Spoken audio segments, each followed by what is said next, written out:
Stop eating your eggs the way you have for the last 40 years. If you're over 60, the way you've been buying, cooking, and eating eggs might be quietly working against you. Not because eggs are dangerous, but because almost nobody tells you how an aging body actually processes them differently than it did at 30. I'm going to walk you through the 7 mistakes I see most often in my practice. And I'm going to tell you right now that the one at the very top of this list surprises almost everyone because it has nothing to do with cholesterol and everything to do with a window of time most people over 60 don't even know exists. Before we go further, here's the study that made me start paying real attention to this. Researchers at Purdue University put a group of adults in their 70s on a 12-week high protein diet built around 3 whole eggs a day, and they tracked what happened to their muscle, their inflammation markers, and their metabolic health the entire time. The group eating the eggs preserved their lean muscle mass during a weight loss period, while the group on a lower protein, egg-free diet lost muscle right along with the fat. Let that sink in for a second. Losing muscle after 60 isn't just a cosmetic problem. It's tied directly to your risk of falling, your ability to get up out of a chair without help, and how long you get to stay independent in your own home.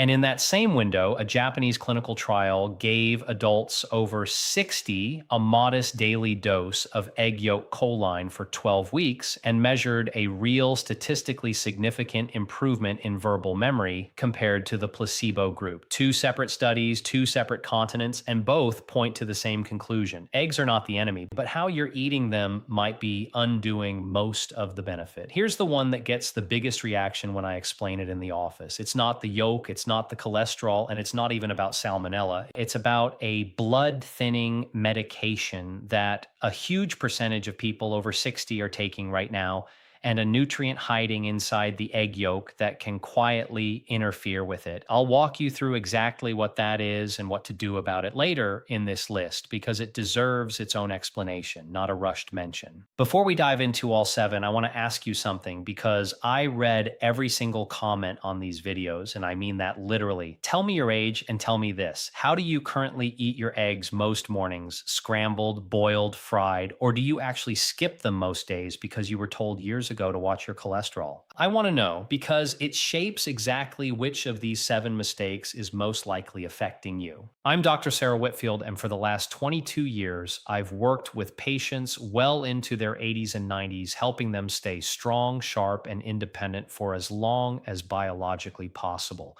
Eggs come up in my office constantly because they are one of the most complete, affordable sources of high quality protein and choline available anywhere in a grocery store. But I want to be honest with you about something the food pyramid never explained. Your body at 68 does not process an egg the same way it did at 38. The digestive enzymes are different. The muscle building response is blunted. The immune system's ability to fight off a stray bacteria is weaker. So today we're counting down from 7 to 1, the least significant mistake to the single most powerful one. And by the end, you're going to know exactly how to fix every single one of them, starting with breakfast tomorrow morning. Number 7, throwing away the very part of the egg that protects your brain and your eyes. I can't tell you how many patients proudly tell me they only eat egg whites, scraping the yolk into the trash because someone told them decades ago that the yolk was the dangerous part. Here's what that habit actually costs you. The yolk is where nearly all of the egg's choline lives, and choline is the raw material your brain uses to manufacture acetylcholine, the neurotransmitter responsible for memory formation and focus. In that Japanese trial I mentioned a moment ago, adults between 60 and 80 who took in roughly 300 milligrams of egg yolk choline daily for 12 weeks showed a measurable improvement in verbal memory compared to those on a placebo. 300 milligrams is roughly the amount found in 2 whole egg yolks. Separately, broader research looking at older adults found that a daily choline intake in the range of about 187 to nearly 400 milligrams, which lines up almost exactly with eating 2 eggs, was consistently associated with better cognitive performance on memory and verbal fluency testing. Here's why this matters so specifically for an aging brain. Think of acetylcholine like the ink in an old fountain pen your brain uses to write new memories. If you keep dipping the pen in an empty inkwell, the words on the page start to fade before they're even finished being written. After 60, your body's own production of choline slows down, which means dietary sources matter more, not less, than they did when you were younger. On top of the choline, the yolk carries lutein and zeaxanthin, two plant pigments that concentrate directly in the macula of your eye and act like an internal pair of sunglasses, filtering out the high energy blue light that contributes to age related macular degeneration, one of the leading causes of vision loss after 70.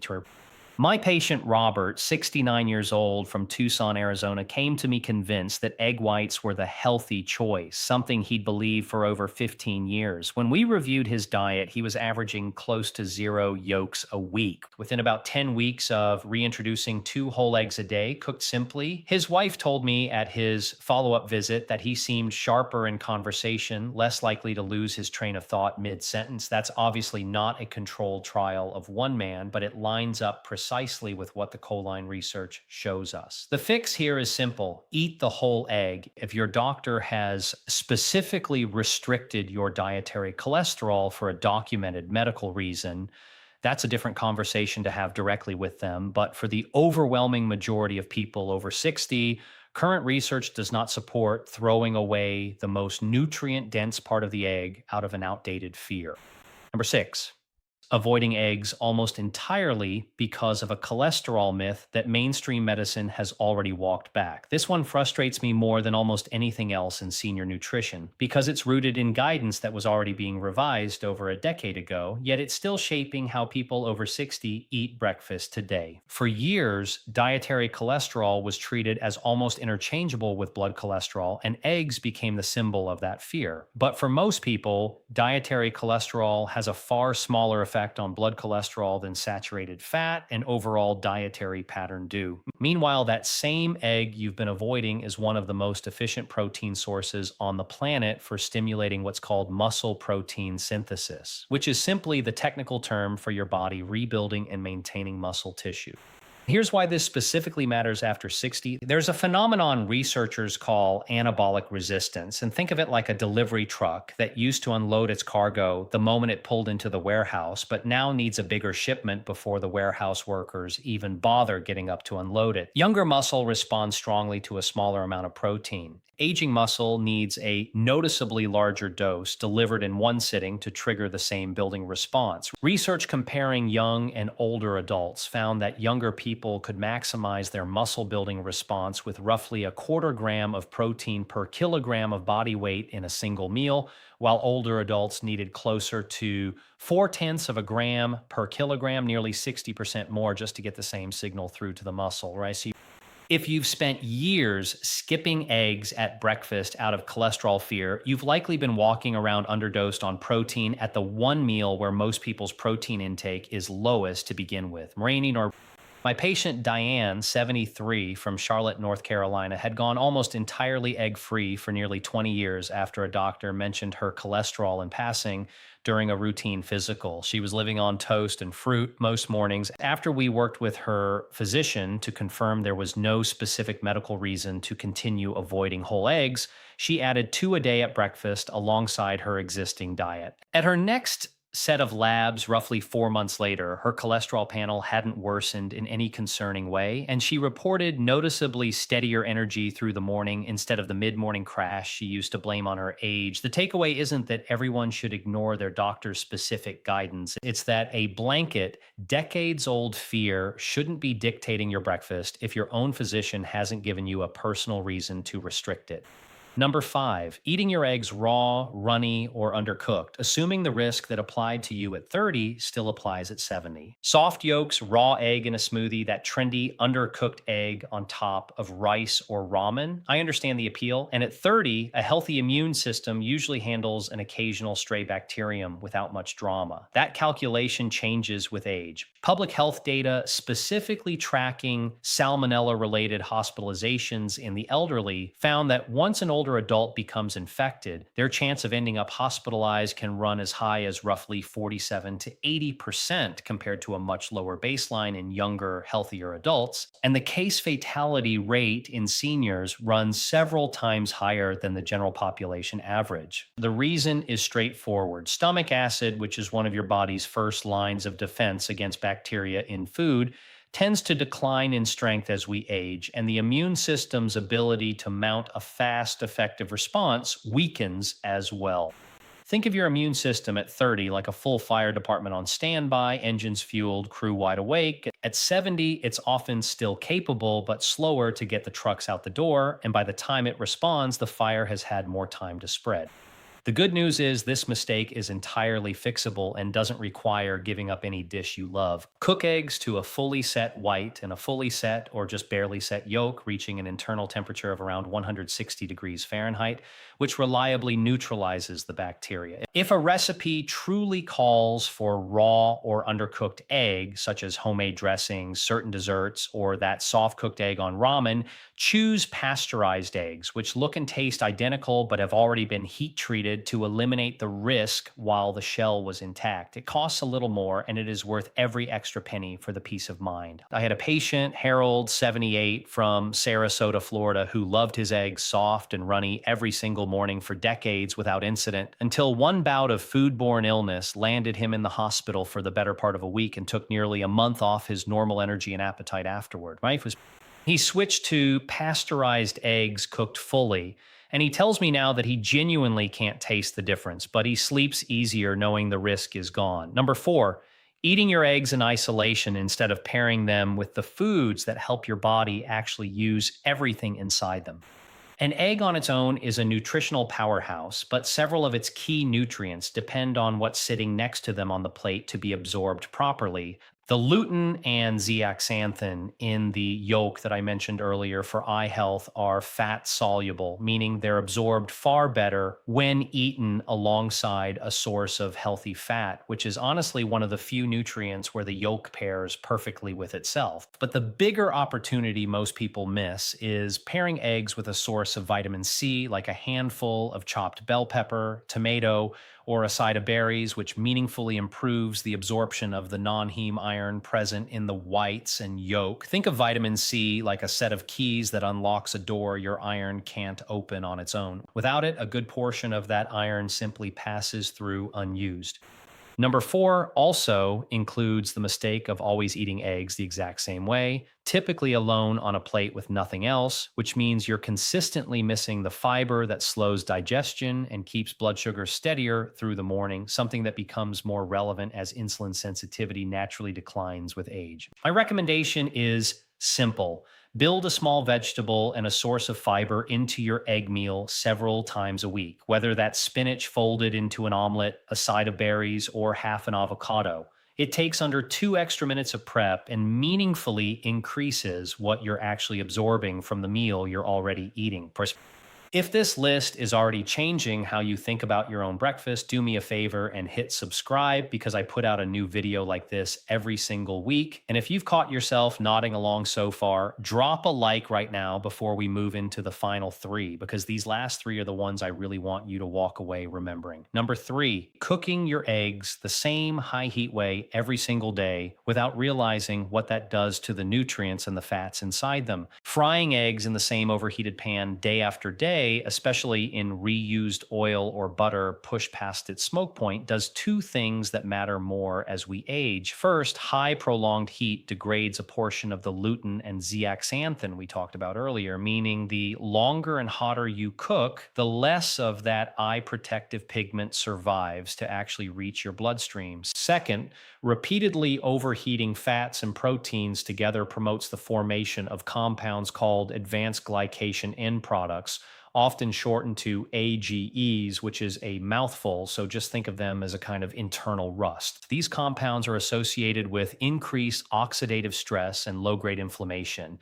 And after 60, your body is already dealing with more baseline inflammation than it did decades earlier, a state researchers sometimes call inflammaging. Adding daily dietary rust on top of that is simply extra weight your inflammatory system doesn't need to carry. The fix isn't complicated. Cook eggs using gentler methods most days of the week, soft scrambling over lower heat, poaching, or soft boiling, which all protect more of the nutrient content and produce far fewer of those oxidative byproducts than a screaming hot pan. Save the crispy, high heat fried egg for an occasional treat rather than a daily habit. My patient Gloria, 71, from Omaha, Nebraska, had fried her eggs in the same cast iron pan on high heat every single morning for as long as she could remember. We didn't ask her to give up fried eggs entirely, just to switch her daily habit to gentler poaching and save frying for weekends. She noticed less of the mid morning stiffness in her hands she'd been attributing purely to arthritis. And while I can't promise that improvement came from this change alone, it fits with what we know about reducing daily oxidative load. Number two, not realizing that eggs can quietly interfere with one of the most common medications prescribed to people over 60. Here it is, the one I promised you at the start. Egg yolks are one of the more concentrated dietary sources of vitamin K, a nutrient your body uses to build clotting factors in the blood. For most people, that's simply a helpful nutrient supporting normal, healthy clotting. But if you are one of the many people over 60 taking warfarin, a blood thinner prescribed after a stroke, a clot, an irregular heartbeat, or a mechanical heart valve, vitamin K works directly against how that medication functions. Warfarin thins the blood specifically by blocking your body's ability to use vitamin K to produce clotting factors. Think of warfarin and vitamin K like two people pulling on opposite ends of the same rope. The medication is trying to loosen the rope, and a sudden surge of vitamin K from a big change in egg consumption pulls back the other way, potentially throwing off your INR, the blood test your doctor uses to make sure your blood thinner is dosed correctly. The mistake I see isn't that people on warfarin need to avoid eggs entirely. It's that they drastically and inconsistently change their intake, sometimes eating 3 eggs a day for a week and then almost none the next, which makes it far harder for their prescribing doctor to keep the medication properly calibrated. The real fix is consistency. If you're on a blood thinner, talk to your prescribing physician about your typical egg intake, and then keep it steady week to week rather than swinging wildly, so your INR monitoring stays accurate and your dose stays correctly calibrated. This isn't a reason to fear eggs. It's a reason to be consistent and to keep your prescribing doctor informed, the same way you would with any other vitamin K rich food like leafy greens. And now, the number one mistake, the most powerful one on this entire list, and the one that I believe has the single biggest impact on whether you stay independent in the years ahead. Eating all of your eggs and really all of your protein in one meal instead of spreading it evenly across your day. Here's the piece almost nobody explains clearly. Your muscles don't simply store up protein you eat at breakfast and slowly ration it out until dinner. Muscle protein synthesis works more like a series of individual deliveries throughout the day, and each delivery needs to clear a minimum threshold before your muscle building machinery bothers responding at all. Research on older adults specifically found that optimal muscle protein synthesis requires hitting roughly a 25-gram protein threshold across 3 separate meals through the day, not just once. A large analysis of older adults in the United Kingdom found that many were falling well short of that pattern, often loading most of their protein at dinner and eating comparatively little at breakfast and lunch, precisely the meals where an egg-based dish could easily close the gap. Remember that anabolic resistance we talked about earlier, the delivery truck that needs a bigger shipment before the warehouse crew responds. If your only large protein delivery of the day happens at 7 o'clock at night, your muscles are sitting in an understimulated state for the other 16 waking hours. And that gap compounds day after day, year after year, quietly accelerating the loss of muscle mass known as sarcopenia. Sarcopenia isn't an abstract lab term. It's the difference between confidently climbing a flight of stairs at 80 and needing a handrail and someone beside you. It's the difference between recovering quickly from a minor fall and that same fall turning into a hospital stay that changes the entire trajectory of your independence.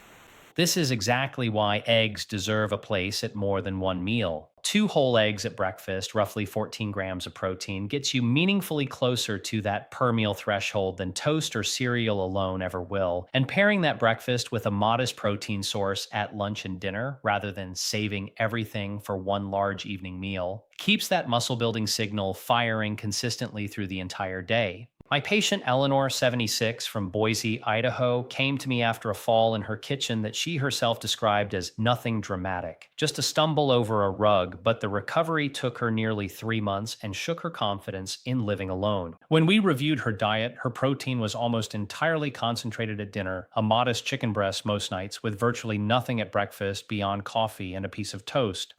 We restructured her mornings around two eggs, most days paired with a small side of vegetables, and made sure lunch included a modest protein source as well, rather than changing her dinner at all. 18 months later, her physical therapist noted measurable improvement in her grip strength and her ability to rise from a chair without pushing off with her arms. I want to be honest that diet alone, without her continuing physical therapy, likely wouldn't have produced that result on its own. But redistributing her protein across the day rather than stacking it all at night gave her muscles the consistent raw material they needed to respond to that training in the first place. So here is what I want you to genuinely sit with as we close this out. Every single mistake we walk through today, discarding the yolk, avoiding eggs out of an outdated fear, undercooking them, eating them in isolation, cooking them the same harsh way every day, ignoring a medication interaction, or stacking all your protein into one meal. Every one of them is completely within your power to correct starting tomorrow morning. None of them require a prescription, a specialist, or a single dollar you're not already spending on groceries. What they require is simply knowing, which is exactly why I made this video. Independence in your 70s, 80s, and beyond isn't handed to you by luck. It is built meal by meal, decision by decision, out of choices that feel almost too small to matter in the moment. Being able to carry your own groceries in from the car, get down on the floor to play with a grandchild and get back up without help, walk into your doctor's office for a routine checkup instead of a crisis, that kind of independence is quietly earned through exactly the habits we've talked about today. And I want you to hear me clearly on this. It is never too late to start. I have watched patients in their 80s make these exact changes and see real, measurable improvement in strength, energy, and clarity within months, not years. Your body is still listening. It is still capable of responding to better inputs today, this week, starting with tomorrow's breakfast. All of the studies I referenced today are linked down in the description if you want to read them yourself, and I genuinely encourage you to. If this video gave you even one thing you're going to change about how you eat your eggs tomorrow morning, hit subscribe, because I release a new video like this every single week covering exactly this kind of practical, research-backed guidance for people who refuse to let getting older mean giving anything up. And before you go, tell me in the comments which one of these 7 mistakes hit closest to home for you and how you're going to fix it starting tomorrow. I read every single one, and I'll see you in the next video.